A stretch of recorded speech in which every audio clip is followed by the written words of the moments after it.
എടേ എന്ന കാര്യം പറ നിങ്ങൾ നോക്കിക്കണ്ടേ അങ്ങോട്ട് പറഞ്ഞു കൊടുക്ക്. എടാ തിരുവനന്തപുരം മുതൽ കാസർഗോഡ് വരെയുള്ള എല്ലാ ജില്ലക്കാരും ഇവിടെ ഉണ്ട്. അതെ തിരുവനന്തപുരം കാസർഗോഡ് മാത്രമല്ല തെലങ്കാന തമിഴ്നാട് കർണാടക അങ്ങനെ ഒട്ടുമിക്ക ജയിക്കുന്നവരുണ്ട്. ജിടെക്കിന്റെ ഓൾ ഇന്ത്യ ലെവലിലുള്ള എല്ലാ ടീമുകളും ഇപ്പൊ ഇവിടെ അണിനിരന്നിരിക്കുകയാണ്. അപ്പൊ ഇവിടെ ഗംഭീര ഫുട്ബോൾ മത്സരം അല്ലട്ടോ ഇവിടെ നടക്കാൻ പോകുന്നത്. അപ്പൊ കളിയില്ലേ? ലോകമെമ്പാടുമുള്ള മലയാളി കമ്പ്യൂട്ടർ യൂസേഴ്സിനെ കോഴിക്കോട് പിഒ അരീനയിലേക്ക് സ്വാഗതം ചെയ്യുന്നു.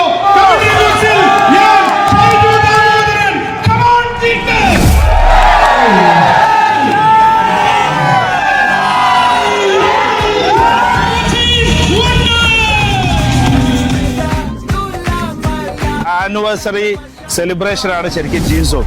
അപ്പൊ ഈ 24th ആനിവേഴ്സറിനോട് ബന്ധപ്പെട്ടിട്ടുള്ള ജീസോമിന്റെ ലോഞ്ചിങ് ആണ് ഇവിടെ നടന്നത്. ഇനി 4 മാസം എല്ലാ ജിടെക്കിലും പൊളി വൈബായിരിക്കും. ബെസ്റ്റ് സിംഗർക്ക് 1 ലക്ഷം, ബെസ്റ്റ് ഡാൻസർക്ക് 1 ലക്ഷം, വമ്പൻ സമ്മാനങ്ങളാണ് എല്ലാ വർഷവും ഉണ്ടാവും. അതെ കിടില ഓഫർ ഇപ്പൊ ജിടെക്ക് കൊടുക്കും. ഇത്ര ബ്രാഞ്ച് നമുക്ക് ഇപ്പൊ ഏകദേശം 781 781 ഇന്ത്യയിലുള്ള എല്ലാ സ്റ്റേറ്റുകളിലും ഉണ്ട്. 21 രാജ്യങ്ങളില് all the continents right from Australia to US to UK to Africa. എല്ലാരും ജിടെക്ക് ഫോക്കസ് ചെയ്യാ. ജിടെക്ക് ഇനിയും ഒരുപാട് ഉയരങ്ങളിലേക്ക് എത്തട്ടെ. അപ്പൊ കമ്പ്യൂട്ടർ പഠിക്കാൻ ആഗ്രഹിക്കുന്നവരാണെങ്കിൽ എവിടെ പോണം? ജിടെക്കിലല്ലേ? G-Tec computer education.